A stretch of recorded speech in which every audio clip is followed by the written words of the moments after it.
video. Feel guided to. I've been hearing this like in the spirit, and it's so true. It like pops up all the time. I'm 35, and I still feel like my life has not started yet. But it doesn't mean I'm depressed or sad. It just paints a contrast to what it means to be worldly minded. If I look back on my life and the things that glorified God, like that was like me basically starting my life. But the interesting thing is all the things that I did to glorify God, doing his will, all of the things that all the evil that I came up against should be forgotten. It shouldn't be remembered. So, even though I could say, well, I was very victorious in spiritual principalities, evil principalities, the things that they were doing should be forgotten anyway. So it does count, obviously, in the eyes of God, but in a worldly sense, it doesn't actually, it doesn't stick here. So up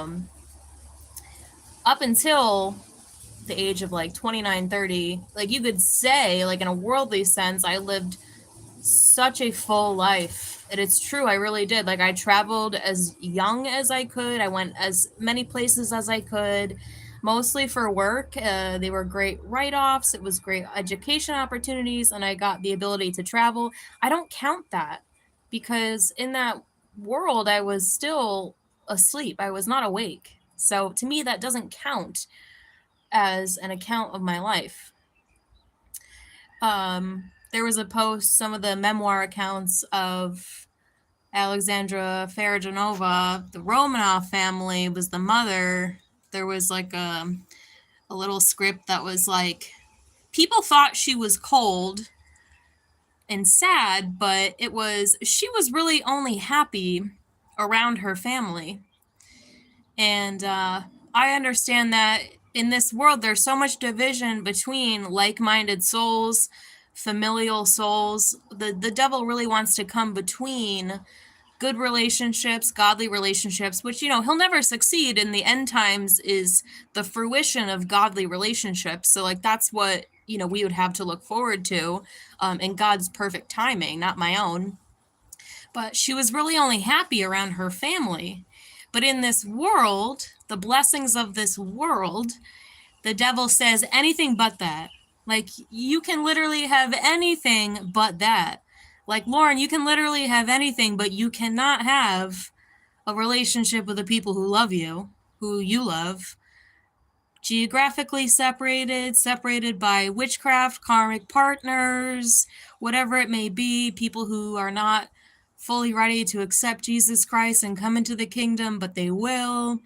The enemy says that you can have anything but that. So it's funny because if you're looking back to the divine matriarchy before the world fell to the dark side of the moon, that was the Tsarina of the Romanov family.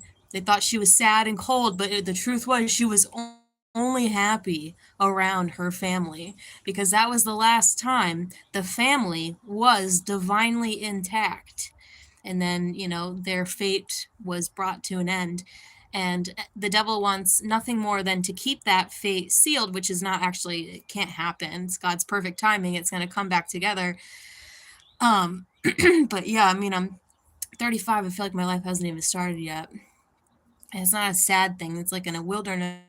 So there are blessings I have with God. My house is a blessing. My pets are a blessing. My job is a blessing. These are just the basics, like basic survival material things. They're all a blessing.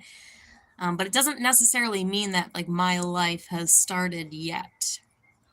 So, yeah. And 35 hit me like a bag of bricks because your hormones change a lot at 35. You get more tired, your skin changes, your weight changes, like weight gain changes.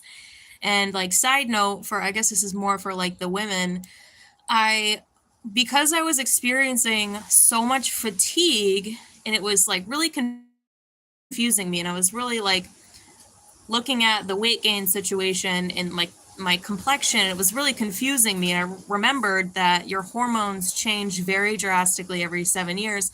I got a supplement that was advertised to me on social media, Happy Mammoth. So I finally bought it. It was like $30 for a month's supply. And one of the and it was supposed to stabilize all of your energy. It was supposed to like stabilize like bloating, fatigue, all these like symptoms.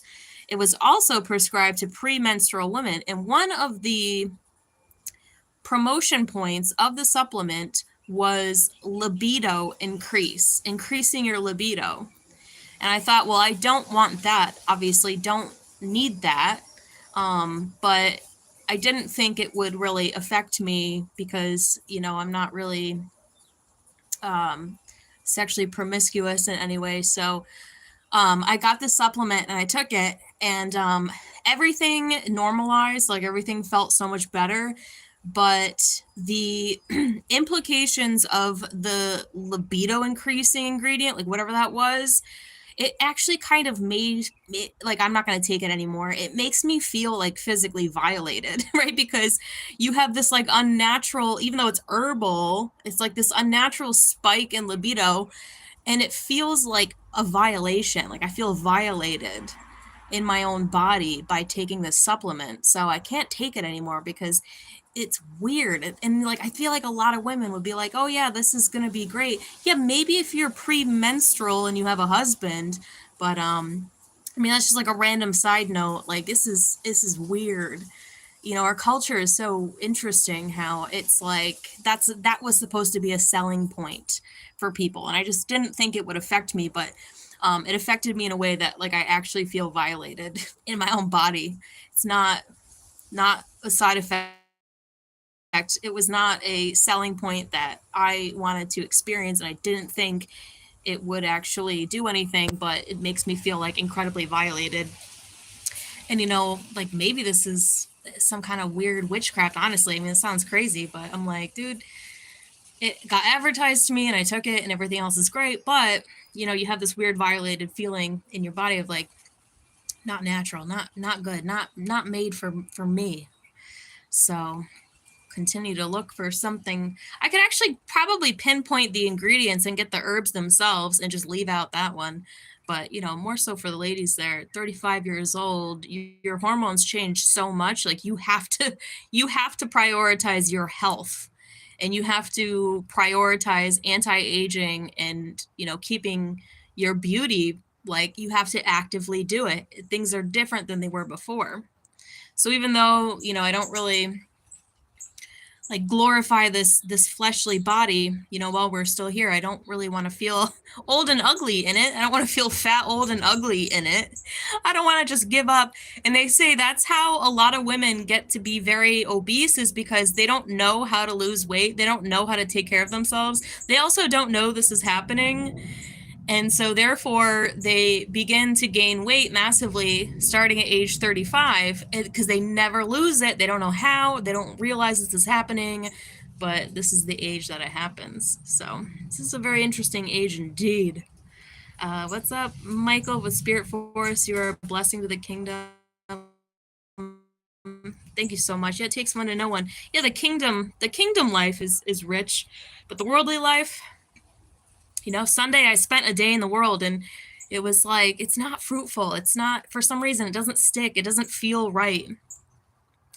The only thing that feels right is like the companionship of like your true loved ones under God's will, like God's ordained marriage, God's ordained family, God's ordained consort. And in the world, the enemy is like, okay, anything but that. Like millions of dollars, sure, whatever you want, but anything but that. And I just will not do it. And I've gone through phases of this. I extreme protested this 1 year. And it was extreme financial ruin, which actually was made for God's glory, because he just took it and deleted all of it. He deleted all of that debt. He deleted all of it. And it was an extreme protest of mine that I was like, I will not do anything if you won't allow God's people to actually come together.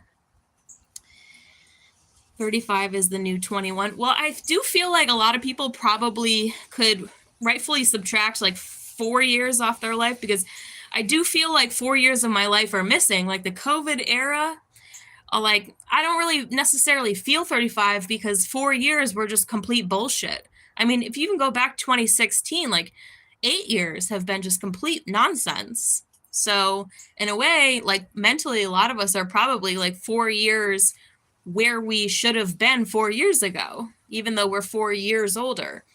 And they say that the collective age of the United States is actually the emotional maturity of people in the United States. They suspect is 12 years old. The emotional maturity of the average person in the United States is 12 years old. And that's why people are so crazy. What's up, alien angels and hybrids? It's okay to remember what God delivered to you out of your own testimony. Yeah, my testimony is my life, but my testimony is also a lot of evil that needs to be forgotten, right? And the only way for it to be forgotten was that it was dealt with, right? The principality was largely dealt with, cracked down on. So thank you. What's up, Captain? Greetings. 50, never been in love, had a career or a social life, but that's what I get for serving God. Yeah, I mean, and gladly so. I mean, this is why I say I'm not depressed about it, but I want to paint a contrast to what it means to live a worldly life in contrast to a godly life. You might feel the same way. Like Matthew says, he's 50 and he feels the same way. And I'll continue living this way until, God's will be done, right? That end time moment, the sky cracks open or whatever it may be, God's judgment pours out. So I was debating with a Muslim today and always trying to seed Jesus, and it's like forbidden for them to recognize Jesus as God. Like that is forbidden. And that's interesting. Why is it forbidden? And I was just like, you know what? Jesus can defend himself. God's judgment is gonna like pour out the truth.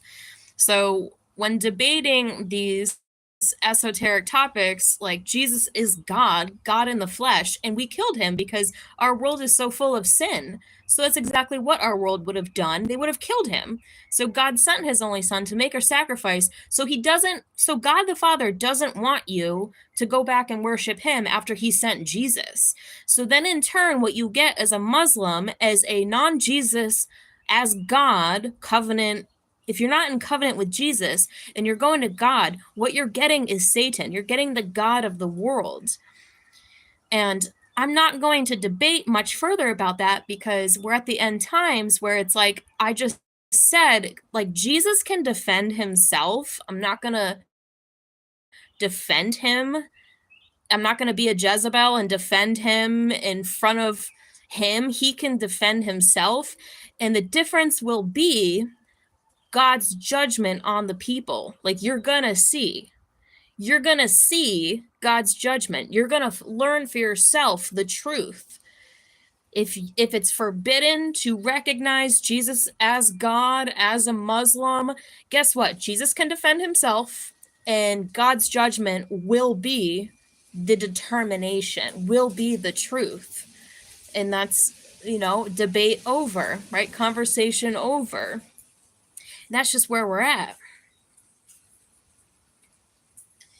Yeah, alrighty. Well, that's the right kind of people. That's just a quickie for today. Quickie thoughts for today.